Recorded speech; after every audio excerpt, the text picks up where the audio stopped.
India అందరికీ నమస్కారం. Welcome to my channel. ఈ వీడియోలో ఏపీ ప్రభుత్వ ఉద్యోగులకు మరియు పెన్షనర్లకు ఏప్రిల్ నెల జీతాలు మరియు పెన్షన్లు జమతో పాటు డీఏ, డీఆర్ అరియర్స్ జమ. సో, దీనికి సంబంధించిన పూర్తి సమాచారాన్ని వీడియోలో తెలుసుకుందాము. వీడియో అయితే ఎక్కడ కానీ స్కిప్ చేయకుండా ఎండ్ వరకు చూసేయండి. అప్పుడే ఇన్ఫర్మేషన్ పూర్తిగా అర్థమవుతుంది. అలాగే వీడియో చూస్తున్న ప్రతి ఒక్కరు లైక్ చేయండి ఫ్రెండ్స్. ఈ వీడియోని తోటి ఉద్యోగ పెన్షన్ మిత్రులతో అయితే షేర్ చేయండి. కొత్తగా మన ఛానల్ చూస్తున్నవారు ఇంకా ఎవరైనా సబ్స్క్రైబ్ చేసుకోకపోతే వెంటనే మన ఛానల్‌ని సబ్స్క్రైబ్ చేసుకోండి. సబ్స్క్రైబ్ చేసుకోవడం వల్ల నేను చేసే ప్రతి ఒక్క వీడియో మీ వరకు రీచ్ అవుతుంది. ఇక ఆలస్యం చేయకుండా వివరాల్లోకైతే వెళ్ళిపోదాము. ఫ్రెండ్స్, ఇక విషయానికొచ్చినట్టయితే ఆంధ్రప్రదేశ్ రాష్ట్రంలోని ప్రభుత్వ ఉద్యోగులు నిబద్ధతతో పనిచేసే ఉపాధ్యాయులు మరియు తమ జీవితకాల సేవలను అందించి విశ్రాంతి తీసుకుంటున్న పెన్షనర్లు అందరికీ అత్యంత ముఖ్యమైన మరియు కీలక ఆర్థిక సమాచారాన్ని తెలియజేయడం జరుగుతోంది.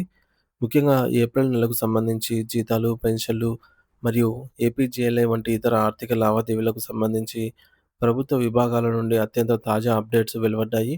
ఈ సమాచారం ప్రతి ఉద్యోగి మరియు పెన్షనరు తమ ఆర్థిక ప్రణాళికలను సిద్ధం చేసుకోవడానికి ఎంతగానో ఉపయోగపడుతుంది. రాష్ట్ర వ్యాప్తంగా పెండింగ్‌లో ఉన్న కొన్ని కీలకమైన ఆర్థిక వ్యవహారాల పరిష్కారం దిశగా అడుగులు పడుతూ ఉన్నాయి. సో, ముందుగా ఏప్రిల్ నెలకు సంబంధించి రెగ్యులర్ పేరోల్ బిల్లుల సమర్పణ ప్రక్రియ గురించి లోతుగా అయితే తెలుసుకుందాము. ప్రభుత్వ నిబంధనల ప్రకారంగా ఏప్రిల్ నెల జీతాలు మరియు పెన్షన్ బిల్లుల ప్రాసెసింగ్ కోసం సీఎఫ్ఎంఎస్ మరియు హెచ్ఆర్ఎంఎస్ పోర్టల్స్‌లో నిర్ణీత గడువులు అందుబాటులోకి అయితే రానున్నాయి. ఈ రెగ్యులర్ పేరోల్ విండో అనేది ప్రతి నెల ఒక నిర్దిష్ట సమయంలో మాత్రమే ఎనేబుల్ చేయబడుతుంది. తాజా సమాచారం ప్రకారం ఈ ఏప్రిల్ నెలలో ఈ ప్రక్రియ ప్రారంభమయ్యే తేదీ 16వ తేదీగా ఖరారు చేయబడింది. మరియు దీని ముగింపు గడువుగా 25వ తేదీ వరకు అయితే ఉంటుంది. ఇక్కడ స్క్రీన్ పైన అయితే చూడొచ్చు. So, regular payroll will be enabled between the dates 16థ్ టు 25థ్ ఇన్ ద మంత్ అని అయితే రావటం జరిగింది. అంటే 16వ తేదీ నుండి 25వ తేదీ మధ్య ఉన్న 10 రోజుల సమయంలో అత్యంత కీలకమైనది. ఈ కాల పరిమితిలోనే రాష్ట్రంలోని అన్ని విభాగాలకు చెందిన డ్రాయింగ్ అండ్ డిస్బర్సింగ్ ఆఫీసర్లు తమ పరిధిలోని ఉద్యోగుల వివరాలను నమోదు చేయాల్సి ఉంటుంది. మరి సీఎఫ్ఎంఎస్ హెర్బ్ పేరోల్ వ్యవస్థలో ఈ తేదీల మధ్య మాత్రమే పేరోల్ ఆప్షన్ అనేది అందుబాటులో ఉంటుంది కాబట్టి సంబంధిత డీడీఓలు అత్యంత జాగ్రత్తగా వ్యవహరించాలి. తమ పరిధిలో పనిచేస్తున్న ఉపాధ్యాయులు, బోధనేతర సిబ్బంది, ఇతర శాఖల ఉద్యోగులు మరియు పెన్షనర్లందరి బిల్లులను కూడా ముందుగానే సిద్ధం చేసుకోవాలి.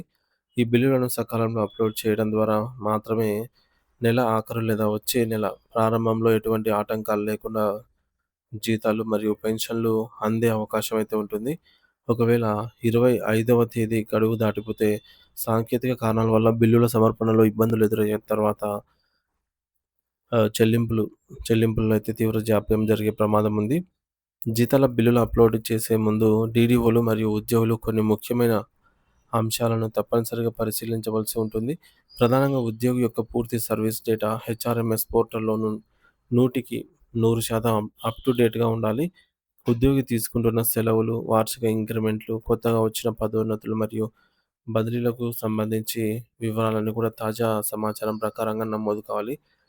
ఈ వివరాల్లో ఏమైనా చిన్న చిన్న తప్పులు ఉన్నా అది జీతం బిల్లుపై అయితే ప్రభావం చూపిస్తుంది. అందుకే బిల్లు సబ్మిట్ చేసే ముందే ఒకసారికి అన్ని రికార్డులను క్షుణ్ణంగా తనిఖీ చేయడం అనేది ఉత్తమము. ఇక అలాగే ఇక్కడ మనకొక అప్డేట్ అయితే రావడం జరిగింది. ఇంపార్టెంట్ అప్డేట్ అండి. ఏందంటే జీఓఎంఎస్ నంబర్ 62 అండ్ 63 ప్రకారంగా 33.67% నుండి 37.31% డీఏ అయితే పెరగడం జరిగింది. ఈ డీఏ తాలూకా పెరిగిన 3.64% డీఏ తాలూకా అరియర్స్ 3 ఇన్స్ ఆహ్, మనకు ఇవ్వాల్సి ఉందన్నమాట. 4 విడతల్లో అయితే విడుదల చేస్తామని చెప్పారు. మొదటి విడత 10%గా ఏప్రిల్ 2026 నెలలో అంటే ఈ నెలకు సంబంధించి వచ్చే నెల జీతాలు, పెన్షన్‌లతో పాటు జమ అయ్యే అవకాశం ఉంది.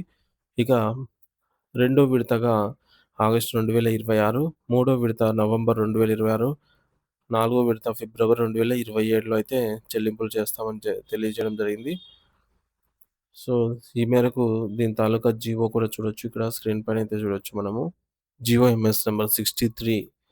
So, in the reference ninth read above, government has sanctioned the year at 3.64% with effect from 1st January 2024 to pensioners or family pensioners and also retired order due to pay the arrears from 1st January 2024 to 30 September 2025 12 in 12 equal installment అని జెప్పేసి మొదటగా ఇవ్వడం జరిగింది.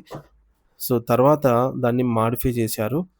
So, government after carefully అంటే ఫస్ట్‌లో 12 instalment అరియర్స్‌లో అయితే ఇస్తామని జెప్పేసి నోటిఫికేషన్ ఇవ్వడం జరిగిందనమాట.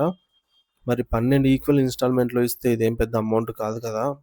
జస్ట్ 21 నెలలకు సంబంధించి ఇంత ఇది అన్యాయం అని జెప్పేసి ఉద్యోగ పెన్షనర్సు మళ్ళీ ప్రభుత్వాన్ని ప్రశ్నించగా క్వెషన్ చేయడంతో ప్రభుత్వం మళ్ళీ government after carefully consideration of the entire matter and keep in view the welfare of pensioners have decided to pay the arrears as detailed below.